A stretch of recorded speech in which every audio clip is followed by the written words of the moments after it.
Screen के सामने से जो राजस्व की प्राप्ति का जो विभाग है वो खनन एवं भूतत्व विभाग ही जो है बिहार सरकार को राजस्व देने का काम करती है। तो हम लोगों ने तय किया कि अन्य राज्यों में, जब अन्य राज्यों में कहीं दूसरे राज्यों से कुछ जो खनिज बालू है, स्टोन है, तो आते थे तो कुछ ना कुछ अपना राज्य का कुछ टैक्स लगाते थे। तो हम लोगों ने भी तय, जब अभी तक बाहर से जो भी आने वाले हैं, कोयला हो या स्टोन हो, बालू जो भी हो, बालू तो बिहार में पर्याप्त है, इसकी आवश्यकता नहीं है, बाहर के लोगों से लेने की आवश्यकता नहीं है। तो जब अन्य राज्यों से आता है तो हम लोगों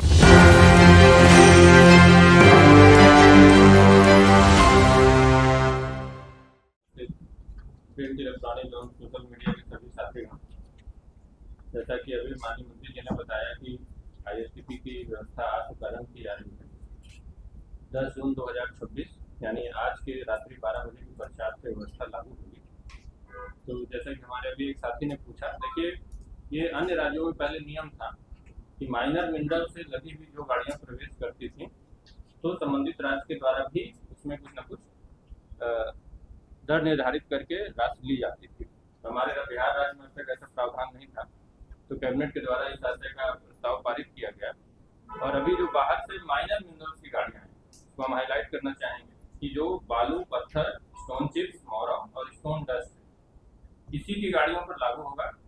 कोयला और फ्लाई एश की गाड़ियों पर लागू नहीं होगा, क्योंकि जो कोयला है वो मेजर मिनरल के तहत आता है। उसी प्रकार से फ्लाई एश की गाड़ियों में भी लागू नहीं होगा।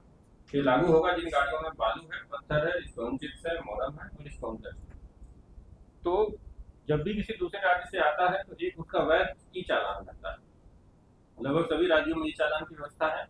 किसी किसी राज्य में ई चालान की व्यवस्था नहीं है, ऑफलाइन मेथड से ही उसको चालान मिलता है। तो कुल मिलाकर के अगर वो बिहार राज्य की सीमा में प्रवेश करता है तो उसके पास वैध चालान होना चाहिए। तो उस वैध चालान के साथ साथ अब उसको एक आईएसटीपी का भी चालान कटवाना होगा। ये चालान, ये जो पोर्टल आप देख रहे हैं, इसी पोर्टल के माध्यम से इसका चालान जनरेट होगा। इसमें जो राशि लगेगी, अगर उसमें जो भी माइनर मिनरल है, अगर उसका वजन मीट्रिक टन में अंकित है तो 60 रुपये प्रति मीट्रिक टन के हिसाब से, और अगर घन मीटर के हिसाब से है, वॉल्यूम के हिसाब से है, तो 85 रुपये प्रति घन मीटर के हिसाब से ये दर रहेगी। ये जो पोर्टल है पूरी तरीके से ऑनलाइन है। इसको वाहन निबंधन के लिए हम लोगों ने चालू कर दिया था कुछ दिन पहले, ताकि जिन लोगों की गाड़ियां हैं लोग अपने गाड़ियों को रजिस्ट्रेशन करा सकें, ताकि अगर आज रात्रि को आईएसटीपी के लिए पास अपना निर्गत करवाना चाहें तो इस पोर्टल के माध्यम से निर्गत करवा लें। आईएसटीपी की जो जांच है पूर्व की भांति, जिस प्रकार से ये भी माइनिंग का ही एक पास है, जिस प्रकार से पूर्व में ही चालान की जांच हमारे खनन पदाधिकारी करते आए हैं, तो आईएसटीपी से संबंधित जांच भी हमारे खनन पदाधिकारी करेंगे। अब उन गाड़ियों को दो चीजों की जरूरत होगी। ये आपको जो हमने एक प्रेस नोट दिया है, तो इसमें भी हम लोगों ने इसमें मेंशन किया है कि खनन परिवहन के दौरान दोनों चालान, ट्रांजिट पास एवं वैध खनिज परिवहन चालान रखा जाना अनिवार्य है। यानी पूर्व से जो चला आ रहा ई चालान है या अन्य राज्यों से ऑफलाइन चालान है वो, और उसके साथ साथ में ट्रांजिट पास का, इन दोनों में से अगर कोई एक चीज नहीं होगी तो जो बिहार माइन मिनरल रूल्स है 2019 और समय समय पर संशोधित होता रहता है, उसके प्रावधानों के तहत उसमें दंड लगाया जाएगा और कंपाउंडिंग का जो चार्ज पहले है वही चार्ज अभी भी है। लेकिन अब इन दोनों में से कोई एक चालान नहीं होगा तो उसे अवैध माना जाएगा और तदनुसार उस पर फाइन किया जा सकेगा। तो जितने हमारे खासकर बॉर्डर के जिले हैं वो महत्वपूर्ण है। सभी जिलों के साथ हम लोग नियमित समीक्षा कर रहे हैं। सभी जिलों के खनिज विकास पदाधिकारियों और उनके ऑपरेटर्स को राज्य स्तर से प्रशिक्षण दिया गया है। एक हेल्पलाइन का नंबर भी हम लोगों ने जारी किया है। तो अगर किन्हीं को कोई दिक्कत होगी गाड़ी रजिस्टर करने में, क्योंकि पोर्टल नया है तो कभी कभी पर कुछ बेसिक टेक्निकल इश्यूज आते रहते हैं, तो उसमें कोई घबराने की बात नहीं है। उस नंबर पर लोग कांटेक्ट करेंगे तो हमारे यहाँ पर टीम है 24/7 काम करती है, उनकी समस्या को रिजॉल्व किया जाएगा। ट्रायल हम लोगों ने कर लिया है, तो वैसे कोई विशिष्ट समस्या नहीं आएगी, लेकिन हल्की फुल्की कोई छोटी समस्या आएगी तो उसका निराकरण जरूर करेंगे। तो ये तो रह गया जो है जो वाहन के माध्यम से सड़क मार्ग से परिवहन होगा। कई बार जो है रेल रैक के माध्यम से भी आता है, चाहे वो स्टोन चिप्स हो, तो उसमें भी ये आईएसटीपी की व्यवस्था लागू होगी, जिसके संबंध में अभी तक जो हम लोगों ने आदेश निर्गत किया है, जो सड़क मार्ग से वाहन से आते हैं, रेल मार्ग के लिए भी आदेश 2 से 4 दिन में हम लोग निर्गत कर देंगे और उससे संबंधित व्यवस्था भी 1 सप्ताह के भीतर लागू। तो यही है। अगर आप लोगों को कुछ पूछना है तो आप अपना क्वेरी कर सकते हैं। स्क्रीन के सामने से जो राजस्व की प्राप्ति का जो विभाग है वो खनन एवं भूतत्व विभाग ही जो है बिहार सरकार को राजस्व देने का काम करती है। तो हम लोगों ने तय किया कि अन्य राज्यों में, जब अन्य राज्यों में कहीं दूसरे राज्यों से कुछ जो खनिज बालू है, स्टोन है, तो आते थे तो कुछ ना कुछ अपना राज्य का कुछ टैक्स लगाते थे।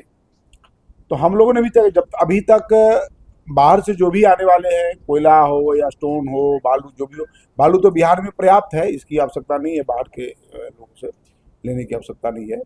तो जब अन्य राज्यों से आता है तो हम लोगों ने भी तय किया कि इंटर स्टेट ट्रांजिट पास हम लोग रखें ताकि बिहार का कुछ राजस्व की प्राप्ति हो। इसके लिए एक पोर्टल भी विकसित हुआ अभी, जिसको हमने आप सब लोगों के सामने उसको मैंने उद्घाटन किया है। तो इससे बिहार में राजस्व की प्राप्ति बढ़ेगी। और इसके लिए हम लोगों ने तय किया कि जहाँ से वो खनिज संपदा लेंगे उसके 6 घंटे के अंदर राज्य का भी अपना पोर्टल से वो चालान अपना वो कटवा लेंगे कहीं से भी जब चलेंगे। तो उसमें परिवहन विभाग ने खनिज की जो मात्रा है, जो वेट है, जो उस गाड़ी पे अंकित रहेगा, उसको हम लोगों ने 60 रुपये प्रति मैट्रिक टन हम लोगों ने उसको रखा है। और जिनका जो आयतन है, यानी खनिज की जो मात्रा है, वो आयतन के में अंकित होगा तो उसको 85 रुपये प्रति घन मीटर से हम लोगों ने वो रखा है कि इसको हम लोग बिहार सरकार के राजस्व के रूप में लेंगे। इसके साथ ही बालू, पत्थर, स्टोन, चिप्स, मोरम, स्टोन डस्ट सहित अन्य लघु खनिज लेकर बिहार में प्रवेश करने वाले सभी वाहनों को राज्य सीमा में प्रवेश से पूर्व inter state transit pass portal पर पंजीकरण कराना होगा।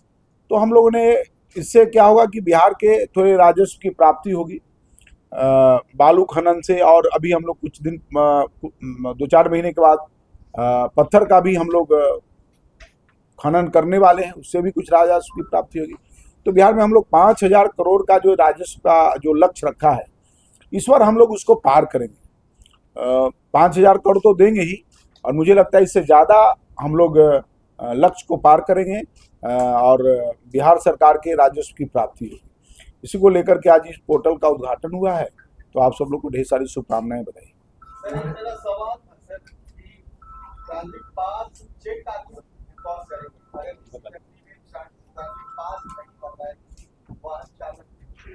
कैसे पता चल पाएगा वो खरीद लेकर आ रहा है, वो मतलब उसके पास आपको अभी सब बताया